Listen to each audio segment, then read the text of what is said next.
Ok, donc je vais vous introduire l'auto-empathie avec 2 chaises. Donc il y a un moment où je suis pris par quelque chose, je me suis disputé avec ma compagne, il y a mes enfants qui m'ont stressé, mon patron, etc. Et donc je saisis qu'il y a la nécessité de prendre un moment à l'intérieur pour me mettre au clair ou lâcher la tension. Voilà. Donc je vais essayer de me poser sur le fauteuil de l'écoutant. Voilà. Mais avant, ce que j'ai à faire, c'est que je définis, je mets à la conscience quel est l'objet de mon écoute. Et à partir du moment où je m'assieds sur cette chaise, c'est-à-dire que je vais commencer à écouter à l'intérieur, l'objet disparaît. Voilà. Il n'y a plus l'observation, on CNV s'arrête aux portes de l'auto-empathie.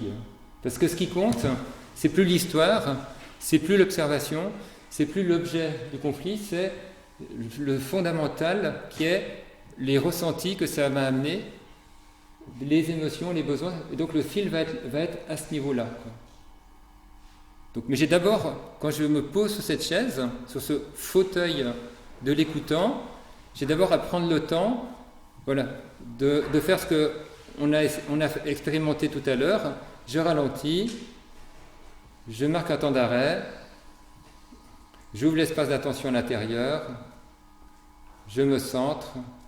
Si c'est nécessaire, je lâche les tensions. Petit à petit, je rentre dans mon intériorité pour créer cet espace de disponibilité.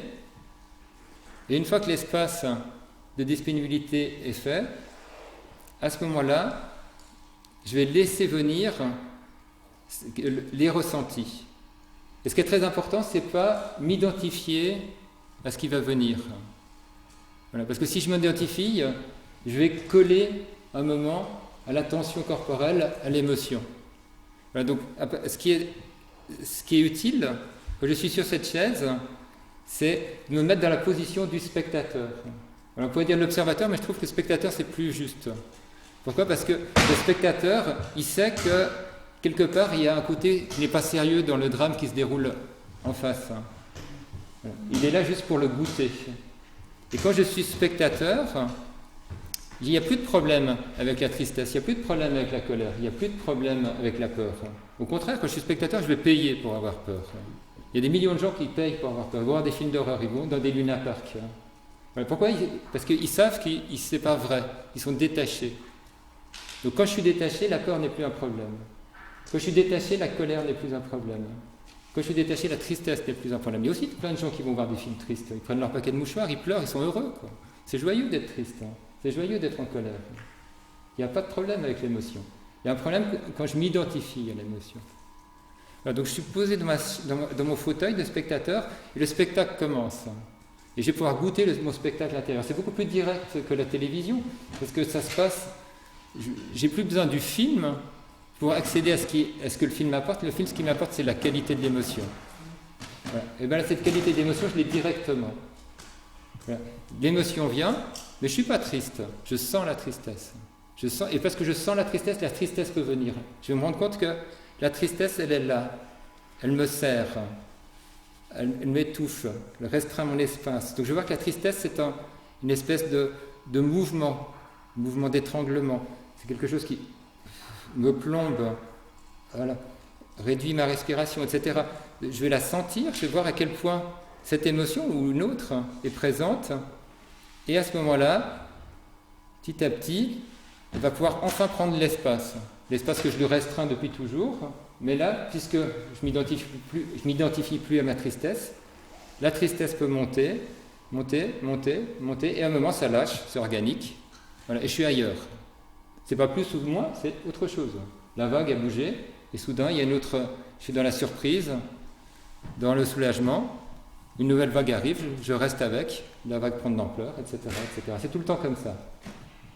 Voilà, il y a ce mouvement de vague, l'émotion monte, l'émotion descend, l'émotion se transforme. Voilà, mais le jeu, le fil rouge en communication non violente, c'est de surfer sur cette émotion. Voilà. Mais il n'y a pas d'objectif. C'est une écoute non intentionnelle. C'est pas moi qui ai fait le film. C'est l'intelligence de mes émotions, de mes ressentis qui est le réalisateur du film. Moi, je suis juste spectateur. Hein. Donc, il y a un côté passif. Je laisse venir et je constate juste comment le scénario se modifie. Je vais écouter ma peur. Voilà. Donc, je m'approche de la peur et je sens, il y a une espèce de tension. Qu'est-ce qui se passe? J'ai peur de ma peur. Donc, je ne suis plus dans la peur. Ça ne sert à rien d'aller regarder la peur. Je serais décalé de l'instant, quoi. À cet instant, je serais à bouger. Je suis dans la peur de la peur. C'est une autre forme d'émotion. Donc, qu'est-ce que je fais? J'accueille la peur de la peur. J'accueille. Et je me rends compte que quand j'accueille cette peur de ma peur, je suis fâché. Je suis fâché envers moi. Parce que j'aimerais avoir un rapport plus facile avec mes émotions. Mais donc, je suis encore bougé. Je ne suis plus dans la peur. Je ne suis pas dans la peur de la peur. Je suis dans la colère. Donc, je reste avec la colère et ainsi de suite.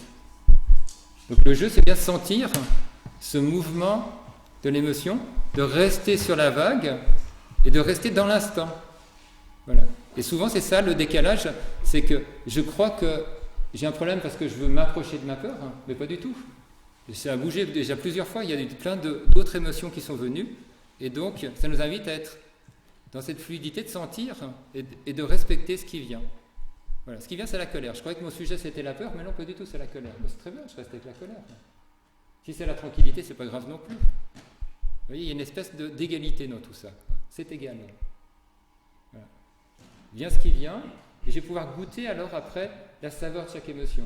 On va mieux sentir quel est le mouvement propre, la couleur, la densité, l'espace que crée chaque émotion. Et je vais arrêter de me crisper face à une, de rejeter une autre, etc. quoi. Toutes les émotions, c'est la palette du vivant, c'est ma richesse. Quoi. L'intensité de la vie, c'est juste une certaine qualité et quantité d'émotions. Voilà. Donc la proposition ce matin, c'est que nous allons surfer avec nos émotions, essayer d'apprivoiser ces différents mouvements. Est-ce qu'il y a des questions? Oui. Moi, dans le scénario, j'ai pas bien compris l'entrée, là, c'est-à-dire que tu t'es disputé, c'est juste... Le plus souvent, pragmatiquement, j'ouvre l'espace d'auto-empathie parce qu'il y a quelque chose qui me stimule. D'accord, tu vois, c'est juste un scénario... Voilà. Alors, à moins que tu aies cette hygiène de vie et que tous les soirs ou tous les matins, tu prends un moment et tu évacues ta journée, c'est très simple. Mais si tu ne le fais pas, tu vas à ce moment-là généralement attendre qu'il y a quelque chose, des signaux lumineux suffisants qui s'ouvrent et tu te dis, ah là, il est temps de m'écouter. Quoi. Voilà. Et généralement, ça raccorde avec une dispute, un conflit, un événement, etc. Quoi.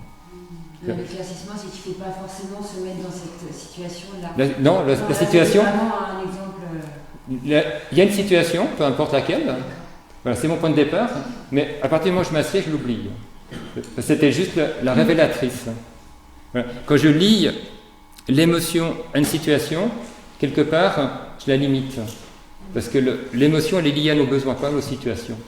Donc c'est inintéressant de conserver dans l'écoute intérieure les situations. Ça nous ramène juste au mental. Tu vois. Donc, la situation m'a amené à ce moment d'ouverture, c'est parfait. Et après, elle est plus intéressante. Et d'ailleurs, dans les écoutes profondes, auto-empathiques, je dirais dans la moitié des cas, les gens ont oublié la situation de départ. Parce que ce qui a été vécu est tellement plus intéressant qu'ils ne savent même plus ce qu'était le prétexte. Donc expérimentez, vous allez peut-être vous toucher ça aussi.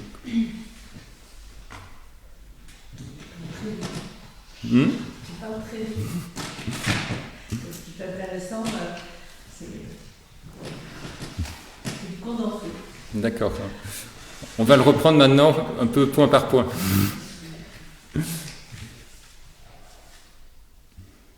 Des questions encore? Ou on peut rentrer dans la pratique? Disons que je viens de mieux comprendre parce que je trouve très difficile dans mon cas de décoller. C'est-à-dire je suis la tristesse et alors moi je suis envahissante. Et quand tu dis, quand je lis l'émotion à la situation, je la limite et je vois qu'un des moyens pour moi de me reculer, c'est d'arrêter de coller à la situation.